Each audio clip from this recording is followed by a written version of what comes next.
Good morning, everyone. Okay. Help, Michael. I can never get these things out of here. Thank you. Wireless. Well, I can use it. Well, you did. All right. That's it. I'm not going to take off. I'm just going to move a little bit, so this should be fine. Anyway, good morning, everybody. Good morning. I'm going to start this out with something I found on the internet. When we decided what this speech was going to be about, I thought, okay, I'm going to see what Google has to say about it, just for the heck of it. And I found this really good article. It's called Writing with Hope by Sonia Estebello.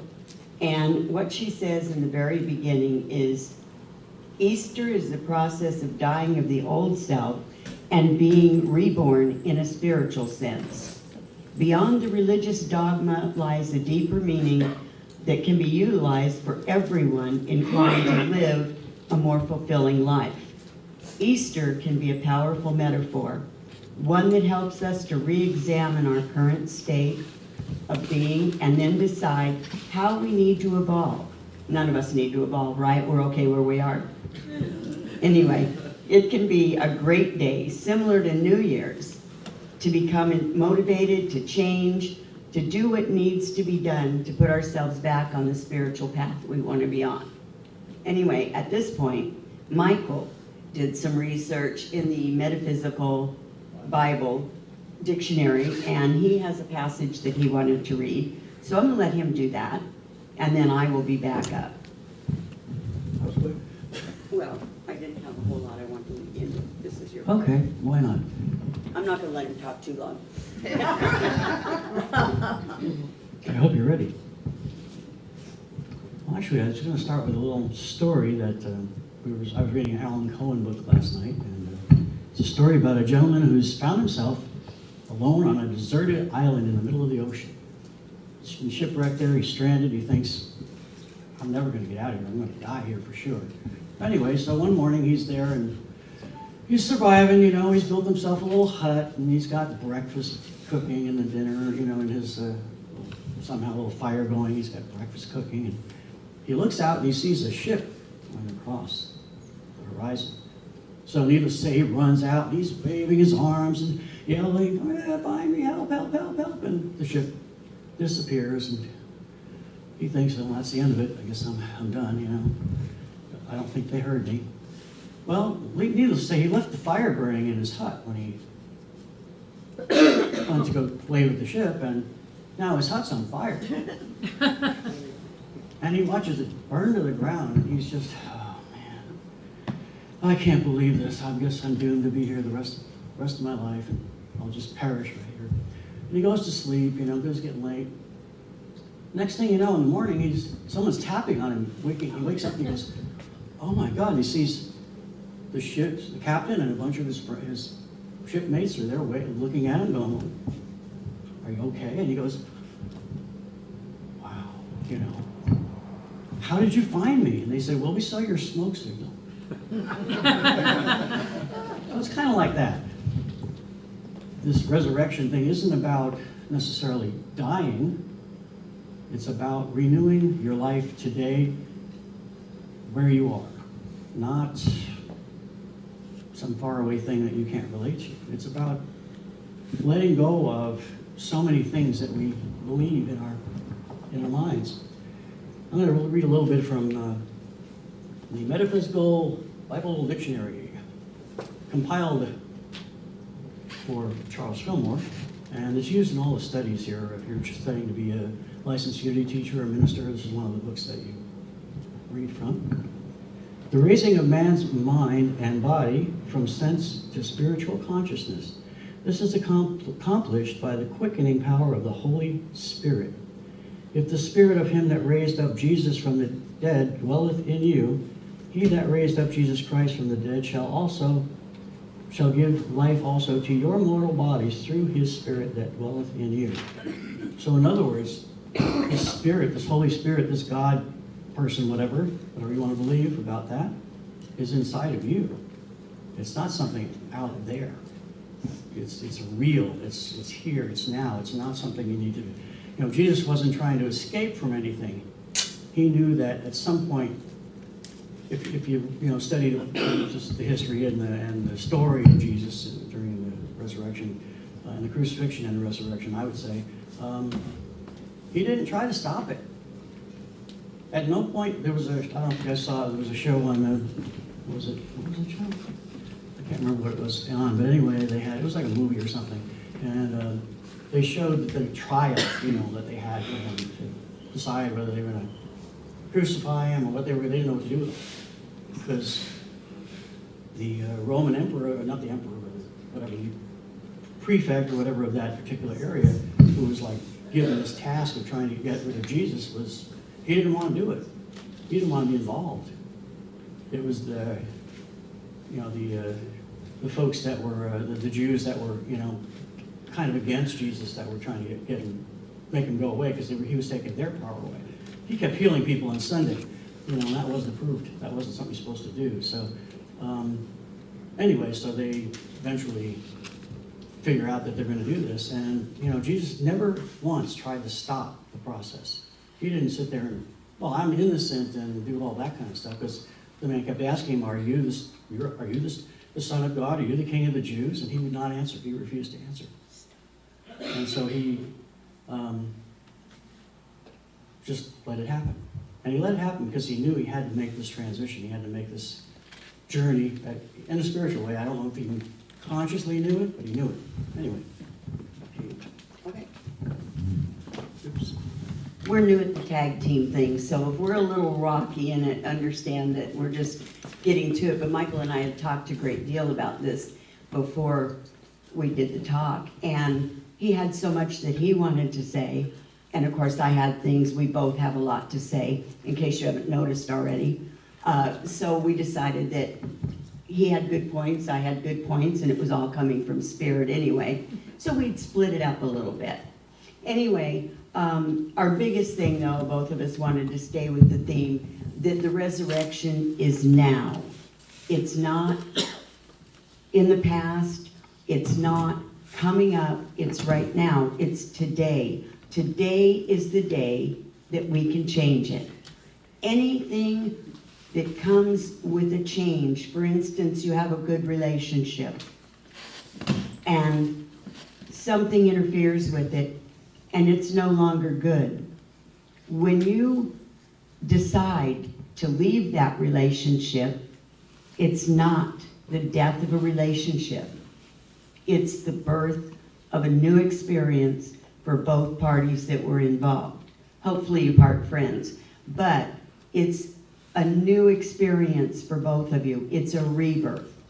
So much of what we do on a daily basis can be termed a rebirth. It's where we get to start over. It's where maybe you're having one of those days like I've had a couple of recently, though nobody in my family would admit it, of course. But those days where you're kind of wondering what you're doing and you're off the path. You feel like God's here and you're here. And we all know that can't happen because God's inside. But when you hit that point where you say, wait a minute, I need to come back to center. I need to get back on the spiritual path, and I need to go forward on that path and stop with the he did this and she did that and they won't do this and they won't do that. All of that is non-constructive. It's a waste of our time and our energy. And we have a limited time here in this, as they call it, skin experience to make our move to the Christ consciousness. We don't get 300 years to do it here. A lot of people, and me being one of them, believe we get more chances than one. Thank God, because I couldn't do it in one. But Jesus did it in one. He did it in one. He started out on a path, and he continued on that path. And that isn't to say that he probably didn't wander off here and there, but for the most part, he stayed in the Christ consciousness.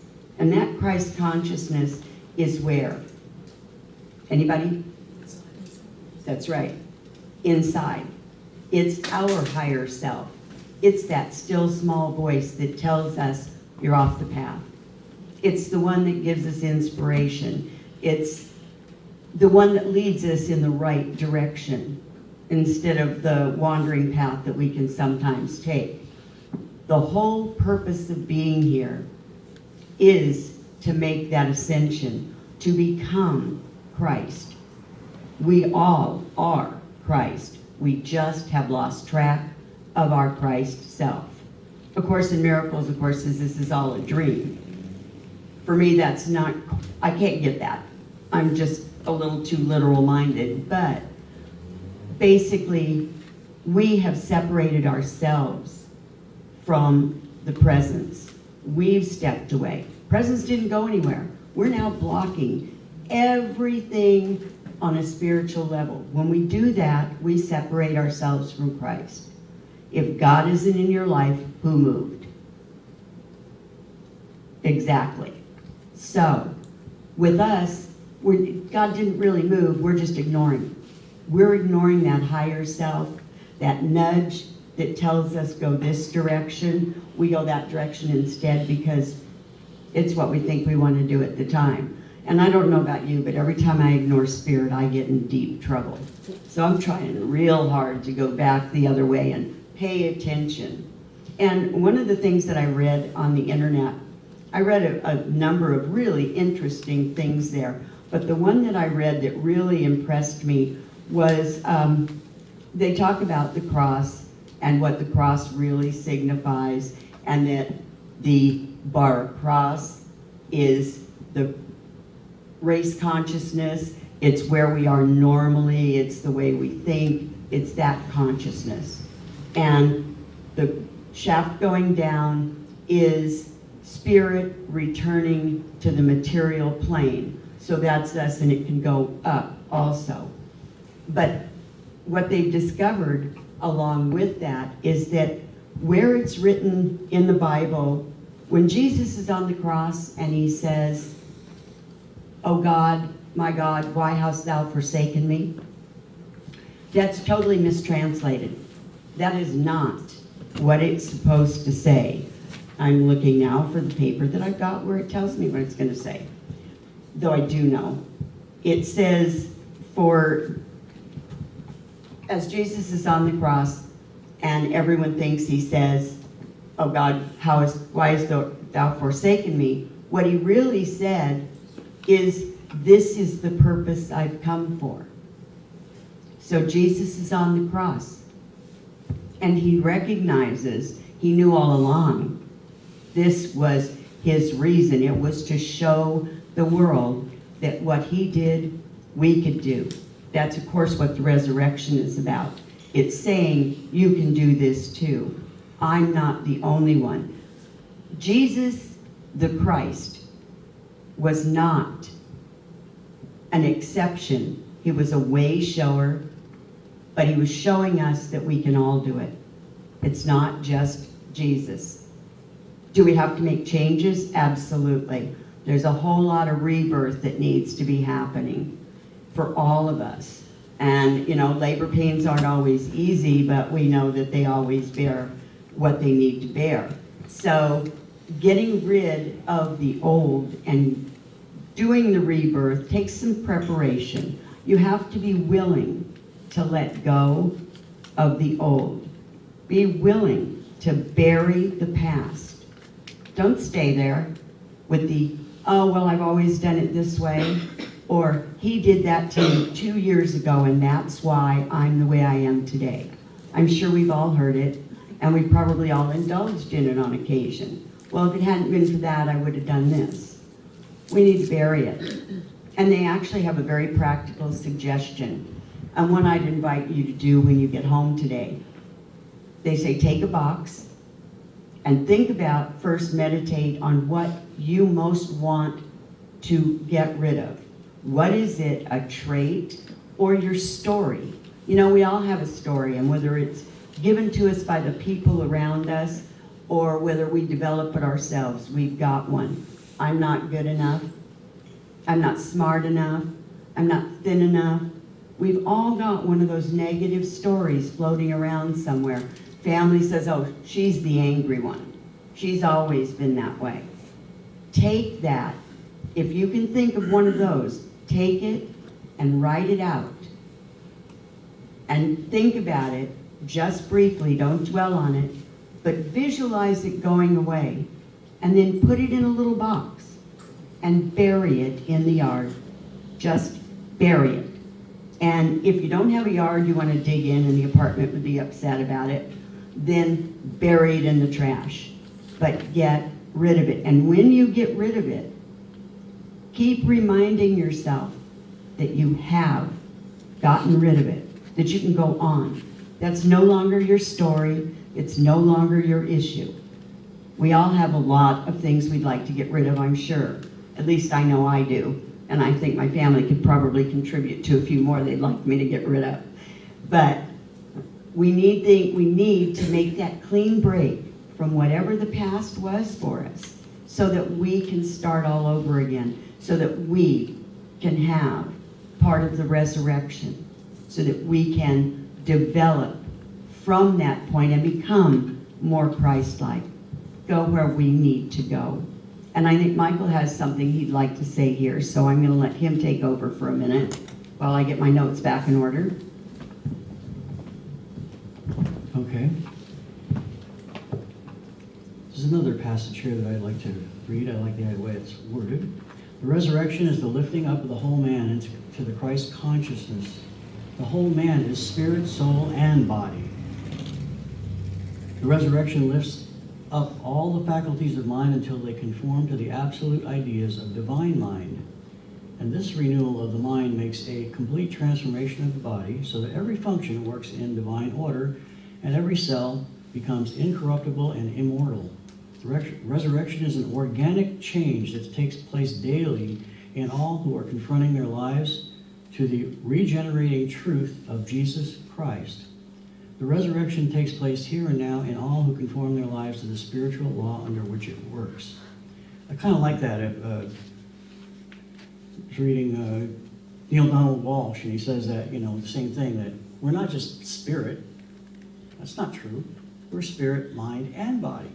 We're one. It's all one thing. We're not all separate pieces and parts. We're not, let's disassemble this. We'll take the spirit out and we'll put the body over there in the mind. It doesn't work that way. Not while we're on the planet, anyway. We are one. We're one with Christ. We're one within ourselves. We're all one piece. It's all part of the same thing. It's not, let's divide this up. We're all spirit. Well, yeah, but we're all also body and mind. And we need to make that connection. And as we raise that, our consciousness through our body and mind and spirit, we become this, what do they talk about here? An organic change that takes place daily in conforming our lives to the regenerating truth of Jesus Christ. We become the Christ. We become more, happier, connected, more alive, more willing to listen, to understand, to be open to new ideas. And I think that's probably the key right there. Are you open to new ideas? I know I have to ask myself that. I don't know about you, but I got to ask me, am I open to a new idea? Am I willing to listen to what somebody else has to say? Even if I don't like it, is there something that they might, that's a reincarnation too. It's not just, not reincarnation, resurrection. It's letting go of those ideas and things that she mentioned, the box thing, Put it in a box and let it go. Can you do that? It's not easy. Anyway, back to you. I was just going to ask too, how many of you, when I talked about that to begin with, how many of you had something instantly come to mind that you wanted to get rid of? Great. I had a few, so my box is going to be pretty big. But I think we all have that, and it's something to really spend some time every day thinking about those things that you want to change, those places that you want to become more Christ-like. There's a thing that in one of the articles that I was reading where they talk about the stone that was in front of Jesus' burial place. And they rolled the stone away. And symbolically, that's rolling away all thoughts of limitation. That's rolling away sorrow. That's rolling away pain. Roll away the unkindness. Roll away all those things in your lives. Just take that stone and roll it away and let the Christ emerge. Because that's what we're trying to do here. We're trying to let Christ emerge within us. And the first thing, of course, we have to remember is that Christ is right here, right now. We are the Christ. Some of us in our infancy, but we are getting there. All of us will get there, if not this lifetime, in another. But we will, at least that's what we want to do. We're aiming for that. And even if it's baby steps, steps are steps. Now I have a question for you, and I want to know if anybody has any thoughts on this. And don't feel any pressure, because there isn't any. But why are we here? Why are we here in this body on this plane? Anybody got a thought about that? Evolve spiritually. Absolutely. To evolve spiritually. That's the whole purpose of this experience. There is no other purpose. There isn't the diamond ring you get. It isn't about the riches. It is about health, because if you're healthy in body, then you're healthy in mind. And that's what Christ is about. It's about health all the way through. It's about being reborn every single day until we are where we need to be. And if any of you get there, please let me know, because I want to meet you. But we're all headed that direction. And it's nice to know that there's a room full of people right here that are headed exactly where I'm headed. So I know that this is where you understand what I'm saying, where I can reach out, and I've talked to a lot of you and find that there's an instant connection. We're thinking the same way. This is a room full of people willing to be reborn, willing to let the resurrection happen within their hearts every single day. And the reason we're here is for just exactly that. And I'd like to do just a real short meditation, just to help us all get centered a little bit and let what I've said and what Michael said and what's come through us sink in a little bit. Michael, would you come hold this so that somebody can hear it? So I'm not waving it around. I'll put it back on the stand. That'll solve the problem. Thank you. That'll work. And then I'll stand way back here and on my tiptoes, and everybody will hear me. Thank you. Just kidding. That's good enough. Oh, it's got looser. It's tighter. Sorry about that. I should have left well enough alone, huh? Okay, so if you want to close your eyes, feel free to do that. Try to put your feet flat on the floor and get comfortable. Uncross your legs. And now just relax. Take in a couple of cleansing breaths. Just a deep breath in and let it out. And another breath in and let it out. And as you relax, take yourself into the Christ center. Move all of your thoughts and all of your feelings into that Christ consciousness and rest there. And while you're there, see the light that's generated by that Christ consciousness. The light that spreads throughout your body. Feel the warmth of it. Feel it flowing through all your limbs, healing any aches or pains you might have,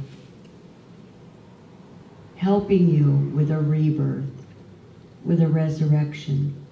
Feel that Christ flowing all the way through you. And now let it go from you to the person next to you, and to the person behind you, and to everybody in the room. And let's feel that light filling this room. And now, send it outside. See it just as you see the sun breaking through the clouds and enveloping the world. And let it rest there, shining, bringing forth healing and love and peace to all. And feel your rebirth in that light with the Christ consciousness.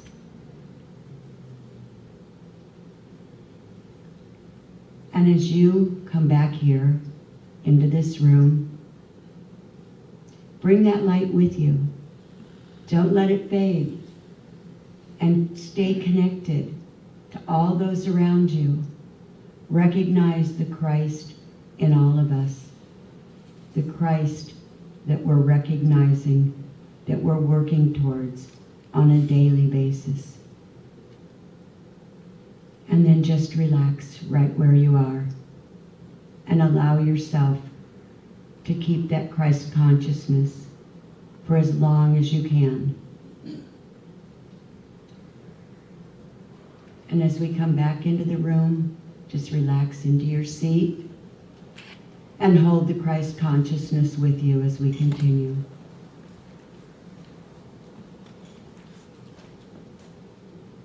Okay, so actually I think I'm about at the end unless I go on, and I don't think I want to do that, and I don't think you want to hear it. So I'm going to kind of let it go at this point. There were a couple of things that I wanted to share with you. If I can find it. There it is. I'm sorry. Let every step you take be toward your health, your wholeness, towards abundance, towards your alignment with the Spirit, towards your higher self, toward the extraordinary you. Let your light shine.